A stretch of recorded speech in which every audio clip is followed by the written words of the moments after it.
किसी गांव में हरिशंकर नाम का एक किसान अपनी पत्नी के साथ रहा करता था। हरिशंकर की एक ही बेटी थी जो शहर में रहकर डॉक्टरी की पढ़ाई कर रही थी। इस साल हरिशंकर की धान की सारी फसल खराब हो जाती है, जिस कारण वो बेहद परेशान था। शहर से हरिशंकर की बेटी सविता का फोन आता है। बाबा, परीक्षा की फीस भरनी है, आपने अभी तक पैसे नहीं भेजे हैं।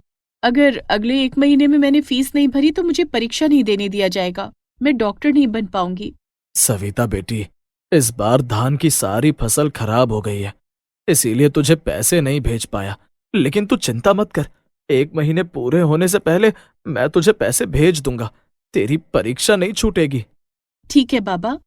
सविता फोन रख देती है, जिसके बाद हरिशंकर की पत्नी माला उससे कहती है, आप सविता को पैसे कैसे भेज पाएंगे? कुछ ना कुछ तो करना पड़ेगा माला। मैं सविता की पढ़ाई नहीं रुकने दूंगा। सेठ जी से पैसे उधार ले लूंगा। सेठ जी से आपने पहले ही लीज पर खेत लिया हुआ है, क्या सेठ जी आपको पैसे उधार दे देंगे? अगर सेठ जी ने मुझे पैसे उधार नहीं दिए तो मैं ब्याज पे पैसे ले लूंगा, लेकिन सविता को पैसे जरूर भेजूंगा। मैं चाहता हूं कि मेरी बेटी एक दिन डॉक्टर जरूर बने। शाम को हरिशंकर सेठ जी के पास जाता है।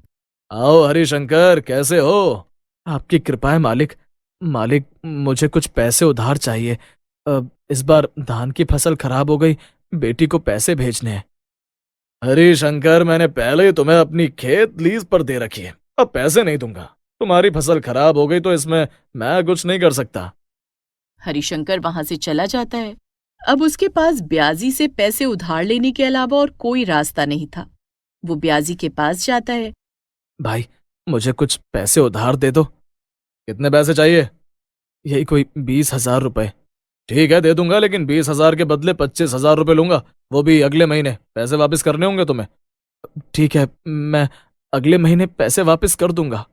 ब्याजी हरिशंकर को 20,000 रुपए ब्याज पर दे देता है, जिसमें से 10,000 रुपए हरिशंकर अपनी बेटी सविता को भेज देता है और 10,000 रुपए वो अपनी पत्नी माला को देता है। लो माला, ये 10,000 रुपए घर खर्च चलाने और अगली फसल लगाने में काम आएंगे। लेकिन इतने पैसे आपको किसने दिए? ये पैसे मैंने ब्याजी से उधार पर लिए हैं। मैंने उससे पूरे 20,000 रुपए लिए थे। 10,000 मैंने सविता को भेज दिए और 10,000 रुपए घर ले आया। लेकिन अब आप ब्याजी के पैसे वापस कैसे करेंगे? अगली फसल बेचकर उसके पैसे वापस कर दूंगा। दूसरे दिन हरिशंकर अपने खेत में जाता है और धान की नई फसल लगाता है। कुछ दिन के बाद जब फसल काटने की बारी आती है तो हरिशंकर देखता है कि उसकी फसल इस बार भी खराब हो गई थी। माला, अब मैं नियति से हार गया। आप ऐसा क्यों कह रहे हैं? इस बार भी फसल खराब हो गई। अब ब्याजी को उसके पैसे कैसे लौटाऊंगा? मैंने तो पहले ही कहा था कि इतने पैसे उधार ले लिए, लौटाओगे कैसे? चिंता में पड़ा हरिशंकर खाना पीना सब छोड़ देता है। माला उसके लिए खाना लेकर आती है। ऐसे कब तक भूखे रहोगे? और भूखे रहने से भी क्या हो जाएगा? हिम्मत से काम लो। मेरा दिल कहता है कि एक दिन सब कुछ ठीक हो जाएगा। लेकिन कब ठीक होगा? माला और हरिशंकर बातें कर रहे थे, तभी ब्याजी अपने पैसे मांगने उनके घर आ जाता है। हरिशंकर भाई, लाओ पैसे लौटा दो मेरे। भाई, इस बार भी मेरी फसल खराब हो गई। मेरे पास फूटी कौड़ी भी नहीं है। तुम अपने पैसे अगले महीने ले लेना। अगले महीने? नहीं नहीं, मैं अगले महीने तक का इंतजार नहीं कर सकता। मान जाओ भाई। ठीक है, लेकिन अगले महीने ब्याज और बढ़ जाएगा। तुम्हें पूरे 30,000 रुपए देने होंगे। मुझे मंजूर है। ब्याजी चला जाता है। आप इतने पैसे कहाँ से लाएंगे? हमारी फसल खराब होती जा रही है और आपने ब्याजी को अगले महीने 30,000 रुपए देने के लिए कह दिया। और क्या करता माला? हरिशंकर और माला इसी उधेड़बुन में थे कि अब वो दोनों क्या करेंगे। एक तरफ उनकी इकलौती बेटी की पढ़ाई थी, दूसरी तरफ फसल बार बार खराब हो रही थी। ब्याजी का कर्जा भी सर पर था। दोनों चुपचाप बैठे थे, किसी के पास बोलने के लिए शब्द नहीं थे। तभी अचानक हरिशंकर और माला को किसी के कराहने की आवाज सुनाई दी। कोई मुझे बचाओ। आपने ये आवाज सुनी? हाँ, ये आवाज हमारी झोपड़ी की छत से आ रही है। लेकिन छत पर कौन होगा? माला और हरिशंकर दोनों झोपड़ी के बाहर आते हैं और छत की ओर देखते हैं तो उन्हें वहां कोई दिखाई नहीं देता है, लेकिन कराहने की आवाज लगातार आ रही थी। आप बचाओ। वहां तो कोई भी नहीं है। मैं छत पर चढ़कर देखता हूँ। हरिशंकर लकड़ी की सीढ़ी लेकर आता है और झोपड़ी की छत पर चढ़ता है तो देखता है कि वहां एक सफेद रंग का कबूतर जख्मी हालत में गिरा हुआ है। हरिशंकर उस कबूतर को उठाकर झोपड़ी के अंदर लाता है और उसके घाव को साफ करता है। माला उसे दाना खिलाती है, जिसके बाद कबूतर सो जाता है। ये कैसा कबूतर है? ये तो इंसानों की तरह कराह रहा था। हाँ, अभी इसे सोने दो, कल सुबह जब ये उठेगा तो इसी से पूछ लेंगे। अगले दिन वो उठते हैं तो कबूतर भी उठ चुका होता है। वो उनसे इंसानों की भाषा में बोलता है। हरिशंकर, कल तुमने मेरी जान बचाई, इसके लिए तुम्हारा बहुत बहुत धन्यवाद। धन्यवाद कैसा? ये तो मेरा फर्ज था। लेकिन तुम हो कौन और एक कबूतर होकर इंसानों की तरह कैसे बोल रहे हो? मैं एक जादुई कबूतर हूँ जो कभी भी इंसानों का रूप ले सकता है। ऐसा कहकर वो कबूतर एक नौजवान बन जाता है। हरिशंकर, कल जब मैं इधर से गुजर रहा था तब एक पेड़ से टकराकर जख्मी हो गया था और तुम्हारी छत पर जा गिरा। तब तुमने मेरी जान बचाई। लेकिन तुम हो कौन? मैं चांदनी लोक का राजकुमार हूँ। मैं रातों में धरती पर घूमने के लिए आ जाता हूँ। कल रात भी मैं धरती पर घूम रहा था जब एक पेड़ से टकरा गया। हे राजकुमार, आपके आने से हमारी झोपड़ी धन्य हो गई। और तुम दोनों की सेवा से मेरा जीवन धन्य हो गया। तुम दोनों की वजह से मैं जिंदा हूँ। अब मैं अपने चांदनी लोक में वापस जा रहा हूँ, लेकिन जाने से पहले तुम दोनों को कुछ देना चाहता हूँ। आप हमें क्या देना चाहते हैं? राजकुमार हवा में अपने हाथ घुमाता है और उसके हाथ में मोती के कुछ दाने आ जाते हैं। वो मोती के दाने हरिशंकर को दे देता है। ये लो, ये धान के बीज रख लो। लेकिन ये तो मोती लग रहे हैं। राजकुमार हंसते हुए कहता है। हरिशंकर, ये साधारण मोती के दाने नहीं है। इन्हें चांदनी रात में अपने खेत में बिखेर देना और फिर अगली चांदनी रात जब आएगी तब अपने खेत में जाकर देखना। ये मोती के दाने धान की फसल की तरह हो जाएंगे और उसमें धान की जगह मोती निकल आएंगे। इतना कहकर राजकुमार वहां से गायब हो जाता है। ये सब क्या है जी? भला मोती के दाने खेत में बिखेरने से क्या होगा? क्यों ना हम इन मोतियों को बेच दें? नहीं माला, लालच अच्छी बात नहीं है। हम वैसा ही करेंगे जैसा राजकुमार ने कहा है।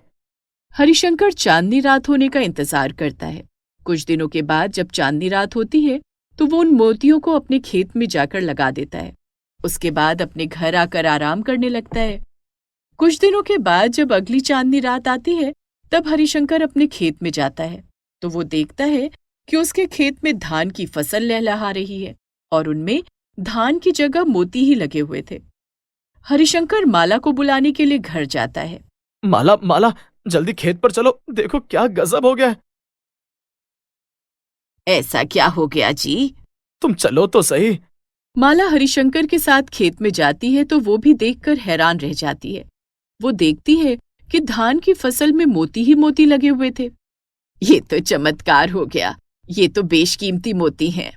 हाँ, मैं इन फसल से अलग करके इन्हें शहर बेच दूंगा। काफी अच्छा मुनाफा होगा। ठीक है, चलिए मैं भी आपकी मदद करती हूँ। हरिशंकर और माला दोनों धान की फसल से मोती के दाने अलग कर लेते हैं। 2 टोकरियां भर जाती हैं। 10-20 मोती के दाने से 2 टोकरी मोती हो गईं। इसीलिए मैंने उस वक्त मोती के दानों को बेचने के लिए मना किया था। अगर हम उस समय उन 10-20 मोती के दानों को बेच देते तो अभी हमें ये टोकरी भर के मोती नहीं मिल पाते। आप सही कह रहे हैं। आप चलिए इन्हें लेकर घर चलते हैं। माला और हरिशंकर सारे मोती लेकर घर चले जाते हैं। दूसरे दिन हरिशंकर कुछ मोतियों को एक झोले में रखकर उन्हें बेचने के लिए शहर जाता है, जिससे उसे अच्छे पैसे मिलते हैं। घर आने के बाद, माला, ये देखो, मोती बेचकर मुझे इतने पैसे मिले। ये तो काफी सारे पैसे हैं। हाँ, इनमें से कुछ पैसे मैं सविता को भेज दूंगा, ब्याजी का कर्ज उतार दूंगा और कुछ पैसों से सेठ जी के खेत जो लीज पर लिया है उसे खरीद लूंगा। ठीक है जी। हरिशंकर ऐसा ही करता है। कुछ पैसे वो अपनी बेटी सविता को भेज देता है और कुछ पैसों से वो ब्याजी का कर्ज उतार देता है और कुछ पैसे लेकर वो सेठ जी के पास जाता है। सेठ जी, मैं आपका खेत खरीदना चाहता हूँ। तूने तो खेत लीज पर लिया हुआ है, पहले उसके पैसे तो लौटा दे। सेठ जी, मैं वो पैसे भी लौटा दूंगा और आपका खेत भी खरीदना चाहता हूँ। तेरे पास इतने पैसे कहाँ से आए? अभी कल तक तो तू फसल खराब होने का रोना रो रहा था। सेठ जी, मैंने जी तोड़ मेहनत की और इस बार मेरी फसल बहुत अच्छी हुई है। ये पैसे मैंने अपनी फसल बेचकर कमाए हैं। सेठ हरिशंकर को अपना खेत बेच देता है, लेकिन सेठ को उसकी बात पर विश्वास नहीं हो रहा। वो उस रात हरिशंकर के खेत पर जाता है, लेकिन वहां उसके हाथ कुछ नहीं लगता है। सेठ खाली हाथ घर लौट आता है। इधर हरिशंकर धीरे धीरे करके सारे मोती बेच देता है। अब उसके पास करोड़ों की संपत्ति आ जाती है, जिन पैसों से वो अपनी बेटी सविता की पढ़ाई पूरी करवाता है। उसकी बेटी सविता डॉक्टर बनने का उसका सपना पूरा करती है। डॉक्टर बनने के बाद जब वो गांव आती है, बाबा अब आपको खेत में काम करने की कोई जरूरत नहीं है, आप और माँ दोनों मेरे साथ शहर चलो, मैंने वहां एक घर लिया है, अब हम तीनों साथ रहेंगे। नहीं सविता बेटी, खेती मेरा पेशा ही नहीं है, बल्कि मेरी जिंदगी है। खेती करके ही मैंने तुझे पढ़ाया है, इसीलिए मैं खेती कभी नहीं छोड़ूंगा। तू समय समय पर गांव आकर हमसे मिलती रहना, और कभी कभी हम तेरे पास शहर आ जाएंगे। ठीक है बाबा। अपने माता पिता के साथ कुछ दिन रहकर सविता शहर वापस चली जाती है। इधर हरिशंकर अब भी अपने खेत में काम करता और साधारण धान की खेती करता, जिसमें माला भी उसका सहयोग करती थी। लेकिन जब भी कोई कबूतर उनके घर या खेत पर आता तो उन दोनों को ऐसा लगता जैसे चांदनी लोक का राजकुमार फिर से आ गया है। सोनपुर गांव में कुछ समय से काफी चोरियां हो रही थीं। वहां के मुखिया चौधरी भान सिंह भी इस वजह से बहुत परेशान थे और चोर को पकड़ने के लिए सारे कड़े प्रयास कर रहे थे। जिधर देखो बस चोर की ही बातें चल रही थीं। कितने पैसे लोगे किशन भैया नाव के पार उतारने के? भैया जी 20 रुपए दे देना। चल भाग्यवान, बैठ जा नाव में। किशन नाव चलाता था। वो रोजाना सोनपुर गांव के लोगों को नदी पार ले जाने और लाने का काम करता था। तुमने सुना किशन भैया, गांव में चोरियां लगातार बढ़ती जा रही हैं। पता नहीं चोर मानो किसी की पकड़ में ही नहीं आ रहा। हाँ भैया, परेशानी तो है पूरे गांव में। भैया जी, ये नदी के बीच में पेड़ कैसे उगा हुआ है? प्राकृतिक चीज है, नदी की मिट्टी में उग गया होगा। कुछ देर बाद किशन नाव से व्यक्ति और उसकी पत्नी को छोड़ वापस नाव लेकर घर आ जाता है। किशन बेटा, तुझे पता है आजकल गांव में चोरियां हो रही हैं। तू संध्या घिरने से पहले ही घर आ जाया कर। पड़ोस की सुषमा बहन की ननद के घर चोरी हो गई। लड़की की शादी के जेवर सामान सब चुरा ले गया चोर। मां तुम चिंता मत किया करो, कुछ नहीं होगा। उधर मुखिया जी पुलिस को फोन मिलाते हैं। अरे कुछ पता चला चोर का, या ऐसे ही हाथ पर हाथ धरे बैठे रहोगे आप लोग? हैं वो चोर न जाने कितने घर और दुकानें रोज लूट रहा है। मुखिया जी, पुलिस अपना काम कर रही है, पर चोर का कोई भी सबूत वो चोर छोड़कर ही नहीं जाता। सब लोग परेशान थे कि चोर आखिर चोरी करके जाता कहाँ है। एक दिन इंस्पेक्टर साहब, पता चला है कि गांव के सेठ दुर्गा प्रसाद की बेटी की शादी है। पक्का वो चोर हो ना हो, यहां चोरी करने जरूर आएगा। पुलिस के आदमियों को बोल दो, दुर्गा प्रसाद के घर को चारों तरफ से घेर लें, चोर भागने ना पाए।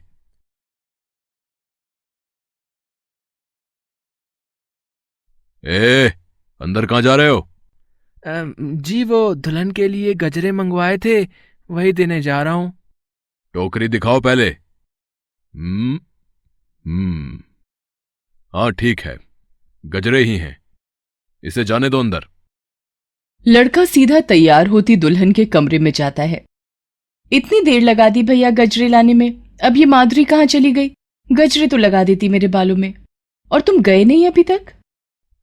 ये चाय भिजवाई है आपके लिए।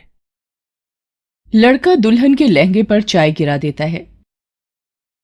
दुल्हन बाथरूम में लहंगा साफ करने चली जाती है। चोर बाहर से बाथरूम का दरवाजा बंद कर देता है। अरे ये दरवाजा खोलो, ये बंद कैसे हो गया? माधुरी, माँ, पिताजी, कोई खोलो। जल्दी से ये उठाता हूं गहने और रुपए, और हो जाता हूं चंपत। चोर सबकी नजरें बचाता मिठाई के डिब्बों के नीचे गहने और रुपए छुपाकर चंपत हो गया। तभी दुल्हन की बहन माधुरी और माँ कमरे में पहुंचते हैं। हेमा, तू यहां? तुझे बाथरूम में किसने बंद किया? पता नहीं, जब वो गजरे वाला आया उसने मेरे लहंगे पर चाय गिरा दी थी। जरूर वो चोर था जिसकी तलाश पूरा गांव कर रहा है। हेमा, माधुरी, चोर सारे गहने कपड़े सब ले गया। इतनी चौकसी होने के बाद भी चोर कैसे चकमा दे गया, समझ में नहीं आ रहा है। पूरे गांव में अब दहशत फैल गई। गांव में अब हर कोई अपने घरों के आगे पहरा देने लगा। मुखिया ने भी अपने आदमियों को गांव की सीमा रेखा पर पहरे पर हर आने जाने वालों की निगरानी पर लगा दिया। अरे किशन, मुझे जरा नदी पार करवा दे। चाचा आओ बैठ जाओ। शाम का वक्त हो चला है। किशन, बारिश भी होने वाली है। तुम मुझे छोड़कर जल्दी वापस ही करना बेटा।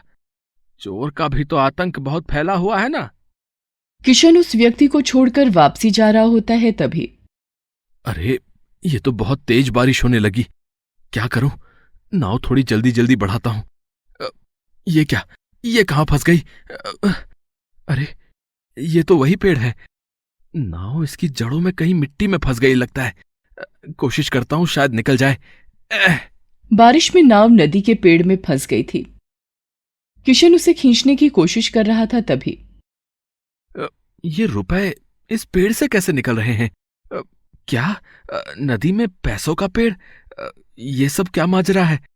अरे ये तो पैसे पेड़ से निकलते ही जा रहे हैं। मुझे मुखिया जी को बताना होगा। नदी में ये पैसे कहां से आ गए? किशन गांव के मुखिया के पास जाता है और उसे सारी बात बताता है। मुखिया अपने आदमियों के साथ नदी पर पहुंचता है और किशन की नाव में बैठकर उस पेड़ के पास पहुंचता है। इतनी देर में पुलिस भी दूसरी नाव पर सवार होकर पहुंच जाती है। मुखिया जी ये देखिए, पैसे इस पेड़ से ही निकल रहे हैं। अब किशन बिल्कुल सही बोल रहा है इंस्पेक्टर साहब। अब इस जगह की तलाशी लो, आखिर माजरा क्या है? इस पेड़ के आसपास की जमीन को खोद कर देखो, शायद कुछ सुराग मिल जाए। साहब ये तो कोई सीढ़ियां दिखाई दे रही हैं, नीचे जाने का रास्ता है शायद। क्या सीढ़ियां? नीचे जाने का रास्ता साफ करो जल्दी, फिर हम नीचे जाएंगे।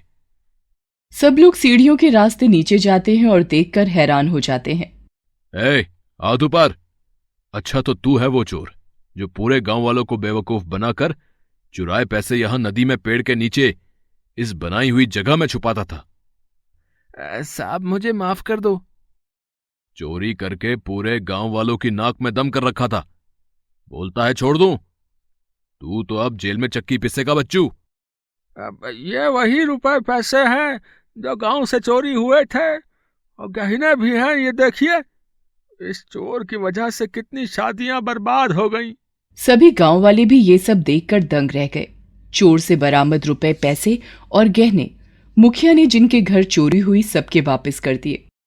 गांव वाले भी अपना धन वापस पाकर बहुत खुश थे। तभी इंस्पेक्टर आ जाता है। वो मुखिया को कुछ कहता है।